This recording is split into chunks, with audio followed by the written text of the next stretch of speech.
పిల్లలు బాబుకి బర్త్డే విషయం చెప్పండి. స్వేచ్ఛ ఆగు, బాబుకి బర్త్డే విషయం చెప్పు. ఎందుకు చెప్పాలి సార్?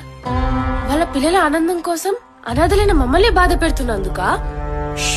ఏం మాట్లాడుతున్నావు? అవును సార్, నిజమే మాట్లాడుతున్నాను. ప్రతి ఒక్కరూ పండగలని, పుట్టినరోజులని వాళ్ళ పిల్లల్ని తీసుకొచ్చి వేడుకలు చేసుకుంటుంటారు. ఆ సంతోషంతో పిల్లల నవ్వులు చూసి వాళ్ళ తల్లిదండ్రులు ఆనందంతో మురిసిపోతుంటారు.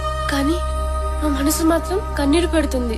ఎందుకో తెలుసా సార్? వాళ్ళకి లాగా మాకు అమ్మ నాన్నలు లేకపోయారే, ఆ ప్రేమను మేము పొందలేకపోతున్నామే అనే బాధ సార్. పుట్టినరోజు వాళ్ళ జీవితాల్లో సంతోషాన్ని పెంచితే మా జీవితాల్లో దుఃఖాన్ని మిగులుస్తుంది. ఇలా ఒక్కరు కాదు, ఇద్దరు కాదు, సంవత్సరం పొడుగున ఎంతో మంది పార్టీల పేరుతో ఇక్కడ వేడుకలు చేసుకుంటూ ఆ బాధని మాకు గుర్తు చేస్తూనే ఉంటారు. పైగా 2 రూపాయల చాక్లెట్, 5 రూపాయల ఐస్ క్రీమ్ చేతికిచ్చి ఏదో మా జీవితాలే మార్చేసినట్టు 10 సెల్ఫీలు దిగి సోషల్ మీడియాలో పోస్ట్ చేసి మమ్మల్ని బిచ్చగాలని చేస్తున్నారు సార్.